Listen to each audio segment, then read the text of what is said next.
السلام عليكم ورحمة الله وبركاته. بسم الله الرحمن الرحيم. الحمد لله رب العالمين والصلاة والسلام على أشرف الأنبياء والمرسلين وعلى آله وصحابه ومن تبعهم بإحسان إلى يوم الدين. أما بعد.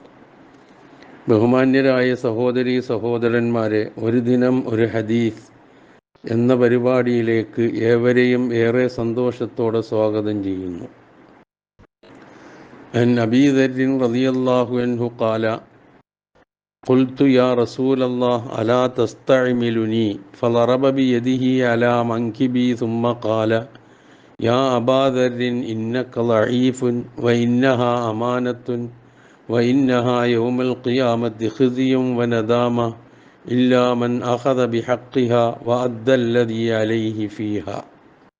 റവാഹു മുസ്ലിം. ഇമാം മുസ്ലിം റിപ്പോർട്ട് ചെയ്തിട്ടുള്ള അബൂദർറുൽ ഗിഫാരി റളിയല്ലാഹു അൻഹുവിൽ നിന്ന് നിവേദനം ചെയ്യപ്പെടുന്ന ഒരു പ്രവാചക വചനം, വളരെ പ്രസക്തമായ ഒരു വചനം. അദ്ദേഹം പറയുകയാണ്, അബൂദർറുൽ ഗിഫാരി പറയുകയാണ്, ഖുൽതു യാ റസൂലല്ലാഹ് അലാ തസ്തഅ്മിലുനി, അള്ളാഹുവിൻ്റെ പ്രവാചകരെ, അങ്ങ് എന്നെ ഒരു ഉദ്യോഗസ്ഥനാക്കുന്നില്ലേ, അല്ലെങ്കിൽ എനിക്കെന്തെങ്കിലും അധികാര ചുമതലകൾ നൽകുന്നില്ലേ? അപ്പോൾ ഫളറബ ബിയദിഹി അലാ മൻകിബി, നബി സല്ലല്ലാഹു അലൈഹി വസല്ലമ അപ്പോൾ എൻ്റെ ചുമരിൽ കൈവച്ചുകൊണ്ട് നബി സല്ലല്ലാഹു അലൈഹി വസല്ലമ പറഞ്ഞു, യാ അബാ ദർ, അല്ലയോ അബൂദർ, ഇന്നക ളഈഫുൻ, താങ്കളെ ഞാൻ ദുർബലനായിട്ടാണ് കാണുന്നത്. താങ്കൾ ഒരു ദുർബലനാണ്, നീ ബലഹീനനാണ്. ഇന്നഹ അമാന വ ഇന്നഹ അമാന, അധികാരം ഒരു അമാനത്താണ്. വ ഇന്നഹ യൗമൽ ഖിയാമത്തി ഖിസ്യും വ നദാമ, അത് പരലോകത്ത് നിന്ദ്യതയും ഖേദവുമാണ്. ഇല്ലാ മൻ അഖദ ബിഹഖ്ഖിഹാ വഅദ്ദല്ലദീ അലൈഹി ഫീഹാ, അർഹിക്കും വിധം കൈകാര്യം ചെയ്യുകയും അവകാശങ്ങൾ നിർവഹിക്കുകയും ചെയ്തവനൊഴികെ. അല്ലാത്തൊരു വചനം. അധികാരമോഹത്തിൻ്റെയും അതിനുവേണ്ടി എന്തും കാട്ടിക്കൂട്ടുകയും ചെയ്യുന്ന ഇന്നിൻ്റെ ലോകത്ത്, അത് പൊതുസംഘടനയിലും മതസംഘടനകളിലും ഒക്കെ നമുക്ക് കാണാവുന്ന കാര്യമാണത്. അതിനുവേണ്ടി ചെയ്തു കൂട്ടുന്ന കാര്യങ്ങൾ വെച്ച് നോക്കുമ്പോൾ പ്രവാചകന്റെ ഈ വചനം എത്ര പ്രസക്തമാണെന്ന് നോക്കുക. അബൂദർ റളിയല്ലാഹു അൻഹു നബിയോട് ചോദിക്കുകയാണ്, എന്നെ എന്തുകൊണ്ടാണ് ഒരു അധികാര ചുമതല എന്തെങ്കിലും എന്നെ ഏൽപ്പിക്കാത്തത്? അപ്പോഴാണ് റസൂല് തോളിൽ തട്ടിക്കൊണ്ട് പറഞ്ഞത്, നീ ദുർബലനാണ്, നേതൃത്വം അമാനത്താണ്, ഒരു വലിയ അമാനത്താണ് അധികാരവും നേതൃത്വവും എന്നൊക്കെ പറയുന്നത്. അത് ശരിയാം വിധത്തിൽ സൂക്ഷ്മമായി കൈകാര്യം ചെയ്യാത്തവർക്ക് അന്ത്യനാളിൽ അതുപോലും നിന്ദ്യതയും ഖേദവുമായി മാറും. ഉത്തരവാദിത്വ ബോധത്തോടെ ആ ചുമതല യഥാവിധി നിർവഹിക്കുന്നവനൊഴികെ. നമ്മളൊക്കെ ഒരു രൂപത്തിൽ അല്ലെങ്കിൽ മറ്റൊരു രൂപത്തിൽ അധികാരം കൈയാളുന്ന ആളുകളാണ്. അത് വലിയ ഗൗരവ സ്വഭാവമുള്ള ഉത്തരവാദിത്വമാണ് എന്നാണ് ഇവിടെ പ്രവാചകൻ ഓർമ്മിപ്പിക്കുന്നത്. അബൂദർറുൽ ഗിഫാർ റളിയല്ലാഹു അൻഹുവിനോട് തന്നെ നബി സല്ലല്ലാഹു അലൈഹി വസല്ലം പറഞ്ഞ ഏതാണ്ട് ഇതേ ആശയമുള്ള കുറച്ചും കൂടി കാര്യങ്ങൾ ഗ്രഹിക്കാവുന്ന നിലയിൽ പറഞ്ഞ ഒരു ഹദീസ് ഇമാം മുസ്ലിം ഉദ്ധരിച്ചത് കാണാം നമുക്ക്. അബൂദർ, ഞാൻ നിന്നെ ബലഹീനനായി കാണുന്നു, എന്നാൽ എനിക്ക് ഞാൻ ഇഷ്ടപ്പെടുന്നത് നിനക്കും ഞാൻ ഇഷ്ടപ്പെടുന്നു. നീ രണ്ടാളുടെ ഭരണാധികാരിയാവുകയോ അനാഥയുടെ ധനം കൈകാര്യം ചെയ്യുകയോ അരുത് എന്ന് പ്രവാചകൻ ഉപദേശിക്കുന്ന ഉപദേശം. അതുപോലെ അധികാരം ലഭിക്കാൻ കൊതിക്കുക,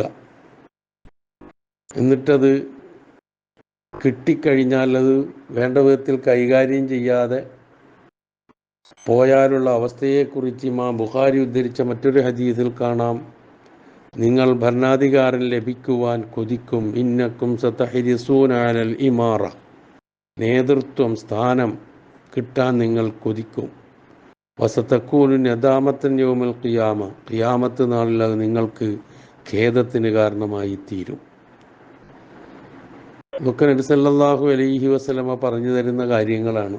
അധികാരവും ഭരണവും ആയി ബന്ധപ്പെട്ട് എത്ര നല്ലവരാണെങ്കിലും ദുർബല പ്രകൃതമുള്ളവർക്ക് അധികാരമണ്ഡലങ്ങളിൽ ഉത്തരവാദിത്വം യഥാവിധി നിർവഹിക്കാൻ കഴിഞ്ഞുകൊള്ളണമെന്നില്ല എന്നുള്ള വല്ലാത്തൊരു മെസ്സേജാണ് പ്രവാചകൻ നൽകുന്നത്. അത് ഈ ലോകത്തും പരലോകത്തും അവർക്ക് നഷ്ടങ്ങളാകും വരുത്തിവെക്കുക. തൻ്റെ അടുത്ത അനുയായികളിൽ ഒരാളായ, വളരെ ഇഷ്ടപ്പെടുന്ന പ്രവാചകൻ വളരെ ഇഷ്ടപ്പെടുന്ന ഒരു അനുയായിയാണ്, സഹാബിയാണ് അബൂദർ. അബൂദറിനോടാണ് ഇക്കാര്യം ഈ രൂപത്തിൽ ഉണർത്തുന്നത്. അദ്ദേഹത്തിൻ്റെ ചോദ്യം അതായിരുന്നു. അതിക്രമികളെ അവരുടെ കയ്യേറ്റങ്ങളിൽ നിന്ന് തടയാനും പൊതുജനങ്ങൾക്ക് തങ്ങളുടെ കവർന്നെടുക്കപ്പെട്ട അവകാശങ്ങൾ തിരിച്ചു നൽകാനും പ്രാപ്തിയുള്ള ആളുകളാണ് അധികാരം കൈയാളാൻ നിശ്ചയിക്കപ്പെടേണ്ടതും തിരഞ്ഞെടുക്കപ്പെടേണ്ടതും. അബൂ സയ്യിദ് അബ്ദുറഹ്മാൻ ഇബ്നു സമുറത്തിനോട് നബി സല്ലല്ലാഹു അലൈഹി വസല്ലമ പറയുന്ന ഒരു വചനം വളരെ ശ്രദ്ധേയമാണ്. പ്രവാചകൻ പറയും, മുത്തഫഖുൻ അലൈഹി, ബുഖാരിയും മുസ്ലിമും ഏകോപിച്ച് റിപ്പോർട്ട് ചെയ്ത ഹദീസാണ്. അദ്ദേഹത്തോട് പറയുകയാണ്, അബ്ദുറഹ്മാൻ, നീ ഒരിക്കലും ഭരണാധികാരം ചോദിക്കരുത്. ലാ തസ്അലിൽ ഇമാറ, ചോദിക്കാതെ നിനക്കത് ലഭിച്ചാൽ നീ അതിൽ സഹായിക്കപ്പെടും. ചോദിച്ചിട്ടാണ് നിനക്കത് ലഭ്യമായതെങ്കിൽ അതിലേക്ക് നീ വരവേൽപ്പിക്കപ്പെടും. നീ ഒരു കാര്യത്തിൽ സത്യം ചെയ്യുകയും അതിനേക്കാൾ ഉത്തമമായത് മറ്റൊന്നാണെന്ന് ബോധ്യമാവുകയും ചെയ്താൽ നീ ആ ഉത്തമമായത് കൊണ്ടുവരികയും നിന്റെ സത്യലംഘനത്തിന് നീ പ്രായശ്ചിത്തം നൽകുകയും ചെയ്യുക എന്ന് നബി സല്ലല്ലാഹു അലൈഹി വസല്ലമ ഉണർത്തുന്നു. ഒന്ന് രണ്ട് കാര്യങ്ങൾ കൂട്ടിച്ചേർത്താണ് പ്രവാചകൻ ഇവിടെ പറഞ്ഞത്. അതിലൊന്ന് അധികാരമാണ്, ഭരണാധികാരമാണ്. അത് ചോദിച്ചു വാങ്ങരുത്. ചോദിച്ചു വാങ്ങാതെ നൽകപ്പെടുകയാണെങ്കിൽ അള്ളാഹുവിൻ്റെ സഹായം ലഭിക്കും. ചോദിച്ചും കുതികാൽ വെട്ടിയും സൂത്രപ്പണികൾ ചെയ്തും ഒക്കെയാണ് അധികാരം വാങ്ങാൻ ശ്രമിക്കുന്നത് എങ്കിൽ അത് നിന്നിലേക്ക് തന്നെ ഏൽപ്പിക്കപ്പെടും. എന്നുവെച്ചാൽ പടച്ചവൻ്റെ സഹായത്തിന് അർഹതയുണ്ടാവില്ല. അണികളുടെയും കൂട്ടാളികളുടെയും എണ്ണം നോക്കി നേതാവ് നല്ലവനാണെന്ന് പറയാൻ കഴിയില്ല. സ്വഭാവവും യോഗ്യതകളുമാണ് നേതാവിനെ നേതാവാക്കുന്നത് എന്ന് മഹാനായ ഇമാം ഷാഫി റഹിമഹുല്ല വ്യക്തമാക്കിയിരിക്കുന്നത് കാണാം. സമ്പത്തും അധികാരങ്ങളും കൂടുതലുള്ളവൻ നല്ല സമ്പന്നൻ, ക്രയവിക്രയങ്ങൾ നോക്കിയാണ് ഒരാളുടെ സമ്പന്നത മനസ്സിലാക്കേണ്ടത് എന്നും അദ്ദേഹം ഉണർത്തുന്നുണ്ട്. ജനങ്ങൾക്ക് വേണ്ടി പ്രവർത്തിക്കാനാണ് അധികാരം എന്ന് പറയുന്നത്. ഈ കൽപ്പനയെ അക്ഷരം പ്രതി അനുസരിച്ചുകൊണ്ടാണ് സഹാബത്ത് ഭരണം നിർവഹിച്ചത്. അബൂബക്കർ സിദ്ദീഖിൻ്റെയും ഉമറുൽ ഫാറൂഖിൻ്റെയും ഒക്കെ ഭരണചരിത്രത്തിൽ ജനങ്ങൾക്ക് അവർ നൽകിയ സേവന പ്രവർത്തനങ്ങളാണ് നിറഞ്ഞു നിൽക്കുന്നത്. ഓരോ മനുഷ്യൻ്റെയും അവകാശങ്ങൾ സംരക്ഷിച്ചും അവരുടെ പുരോഗതിക്ക് ആവശ്യമായ കാര്യങ്ങൾ ആസൂത്രണം ചെയ്തും രാഷ്ട്രത്തിൻ്റെ വികസനം ലക്ഷ്യമാക്കിയും പ്രവർത്തിക്കുകയായിരുന്നു അവർ ചെയ്തത്. എന്നാൽ അധികാരത്തിന് വേണ്ടി കലഹിക്കുന്ന എന്ത് മോശത്തരവും ചെയ്യുന്ന ആളുകളെയാണ് എവിടെയും ഇന്ന് നമുക്ക് കാണാൻ കഴിയുക. അധികാരം തലയ്ക്ക് പിടിച്ചവർ അതില്ലെങ്കിൽ മത്ത് ബാധിച്ച് ഭ്രാന്തി പിടിച്ചു പോകുന്ന അവസ്ഥ, അത് കിട്ടാൻ വേണ്ടി എന്തും ചെയ്യുന്ന അവസ്ഥ. നബി സല്ലല്ലാഹു അലൈഹി വസല്ലമയുടെ ഒരു പ്രാർത്ഥന ഈ സന്ദർഭത്തിൽ വളരെ ശ്രദ്ധേയമാണ്. പ്രവാചക തിരുമേനി സല്ലല്ലാഹു അലൈഹി വസല്ലമ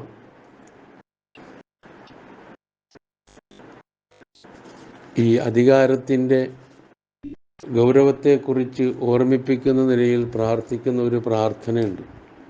അല്ലാഹുമ്മ മൻ വലിയ മിൻ അംരി ഉമ്മത്തി ഷൈഅൻ ഫശഖ്ഖ അലൈഹിം ഫശ്ഖുഖ് അലൈഹി വമൻ വലിയ മിൻ അംരി ഉമ്മത്തി ഷൈഅൻ ഫറഫഖ ബിഹിം ഫർഫുഖ് ബിഹി.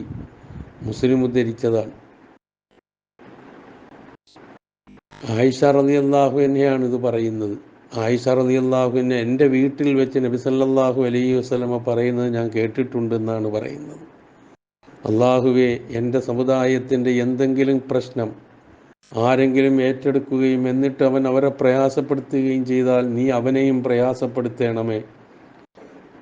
എൻ്റെ സമുദായത്തിൻ്റെ എന്തെങ്കിലും പ്രശ്നം ആരെങ്കിലും ഏറ്റെടുക്കുകയും എന്നിട്ടവൻ അവർക്ക് നന്മ ചെയ്യുകയും ചെയ്താൽ നീ അവനെ അനുഗ്രഹിക്കണമേ, അവനോട് നീയും കനിവ് കാണിക്കണമേ, സൗമ്യത കാണിക്കണമേ. ഇങ്ങോട്ട് ജനങ്ങളോട് സൗമ്യത കാണിച്ചാൽ അവരോട് നീയും സൗമ്യത കാണിക്കണമേ, റിഫ്ഖ് കാണിക്കണമേ എന്ന് നബി സല്ലല്ലാഹു അലൈഹി വസല്ലമ പ്രാർത്ഥിക്കുന്നത് കാണാം. അപ്പം അധികാരം എന്ന് പറയുന്നത് ജനങ്ങളോടുള്ള ഉത്തരവാദിത്വമാണ്. അത് കിട്ടിയാൽ എല്ലാമായി എന്നുള്ള ചിന്തയ്ക്കൊന്നും വലിയ സ്ഥാനമൊന്നുമില്ല. അത് ചോദ്യം ചെയ്യപ്പെടുന്നതാണ്, അമാനത്താണ് എന്നുള്ള പ്രവാചകൻ്റെ മെസ്സേജ്, സന്ദേശം ഗൗരവപൂർവ്വം നാം ചിന്തിക്കുക. അതിൽ പോലും സൂക്ഷിക്കേണ്ട കാര്യങ്ങൾ സൂക്ഷിക്കുക. ആരാധനാകർമ്മങ്ങളിൽ മാത്രമുള്ള സൂക്ഷ്മത മാത്രം പോരാ എന്നുകൂടി തിരിച്ചറിയുക. അള്ളാഹു അനുഗ്രഹിക്കട്ടെ. വസ്സലാമു അലൈക്കും വറഹ്മത്തുള്ളാഹി.